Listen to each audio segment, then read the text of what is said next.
Over 50% of Americans can't pay for a $1,000 emergency expense. 37% of Americans have more in credit card debt than in retirement savings. And only 61% of Americans own stocks, meaning their net worth will never truly grow. Now, these stats may be referring to America, but this is the case for almost all countries out there. And bad money habits is one of the primary reasons for these stats being true. In today's video, I will take you through some of the bad money habits which you can try to avoid, which will allow you to reach financial freedom much sooner. The first bad money habit is your debts. Not all debts are equal. Some are good, like your home, but some are bad, like credit card debt. Getting comfortable with debt is hurting people in the long term when it comes to being financially free. People have the habit of getting into debt for the smallest of things just because they are not in control of their monthly spendings and savings. You should focus on not getting in debt, and whatever debt you are in, start paying them off as soon as you can.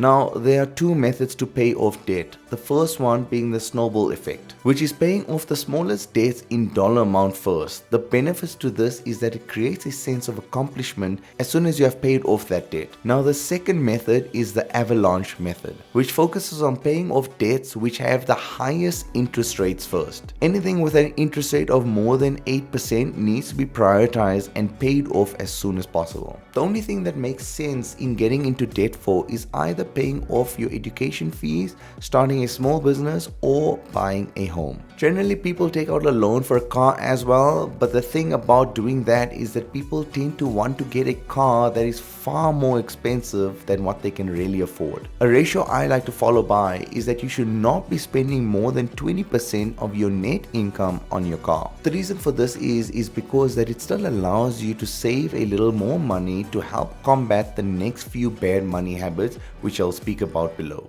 The next bad money habit is your savings and investments, or rather lack of it. If you want to improve your financial position, you need to start saving more money, or you could create a new income stream which will allow you to bring in more money. Ideally, you'd like to do a combination of both. Treat your savings and investments like the most important bill that you have to pay every single month. The best, easiest and safest investments for 99% of people out there would be investing into an index fund. If you want to know the details on how this can be done, then have a look at my video attached in the cards above and in the description box below. If you are finding it difficult to save money, then consider saving 1% of your net income for the first month, which anyone should be able to do. Then push it up to 2, then 5, then try to get a minimum of 10% savings from your net income every single month. Growing wealth just by saving the money left over at the end of the month is one way to go,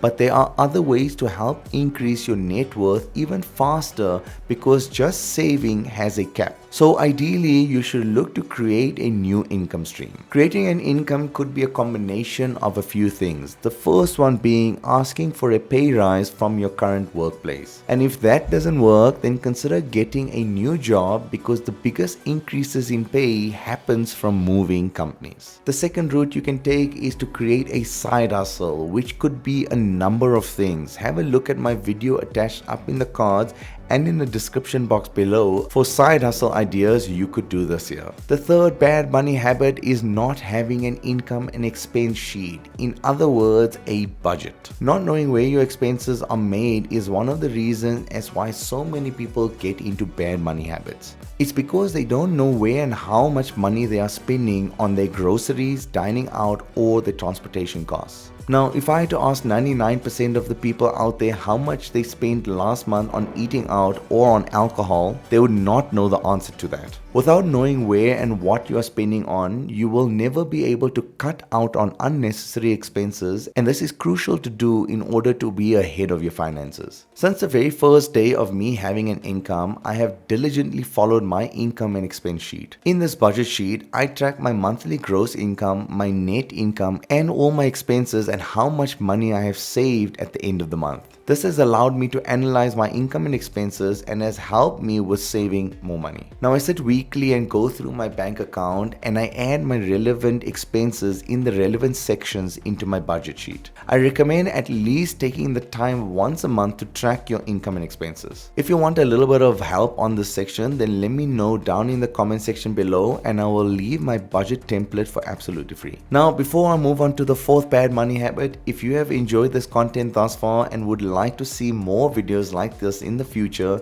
then please consider liking and subscribing to my channel. Number 4 is not having an emergency fund. An emergency fund is money put aside in the event of an emergency. Create an emergency fund worth 3 to 6 months of your monthly expenses. So if your monthly expenses is $1,500, then make sure you have between $4,500 to $9,000 saved up in this fund. This is to ensure you don't have to withdraw money from your investments or worse yet, take a loan in the event of an emergency. As the interest rates on the short-term loans are extremely high and you will take a massive knock in your quest to financial freedom. Just by having a $4,500 saved up, you will already be in the top percentile of people with the amount of savings that you have. This fund needs to be easily accessible but not too easy. You need to be able to withdraw the funds within 24 hours without incurring any penalties. And this money should only be used in emergencies such as paying for an unexpected medical bill,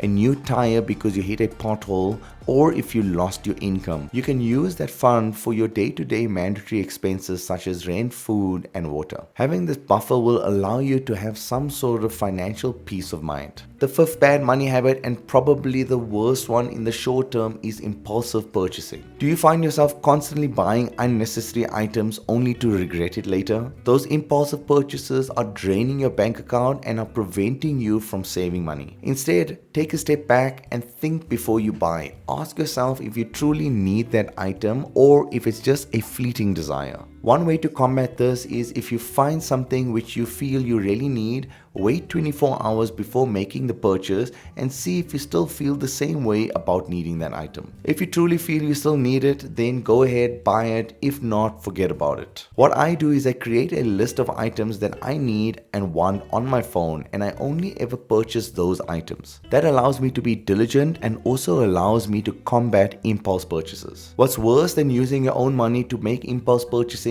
is making impulse purchases through debt, because those purchases are usually the ones with the massive interest rates behind them, which takes a big knock on your goal to achieving financial freedom. Buying items to impress people is another bad spending habit. You are not helping your future self by having a false sense of satisfaction only to burden your financial self in the future. Next on the list is not making the most of saving on taxes. Now, most working citizens from most countries will have to pay some form of taxes. It most likely will be the biggest monthly expense you have. Unfortunately, there's just no getting away from paying taxes, unless of course you stay in the UAE. However, there are some tricks you can use to legally minimize the amount of taxes you pay versus the savings that you can make. Every country has some sort of tax-free investments. In the United States, you have your Roth IRA, which is a retirement annuity which allows you to save on taxes. In the United Kingdom, you have the ISA, or an individual savings account, which you can invest up to £20,000 in it. In South Africa, you have a tax-free savings account which you can contribute to a maximum of 500,000 rands, or about $25,000 in its lifetime. With the power of compounding, you will reach your goal of financial freedom much sooner. These perks are something that every individual needs to take advantage of. And the seventh and final bad money habit, and the one which is most likely to have the biggest impact on you in the long run, is waiting too long to invest. Just by waiting an extra year to invest into something, you're losing the benefit of compound interest. Albert Einstein once said, "Compound interest is the eighth wonder of the world. He who understands it earns it. He who doesn't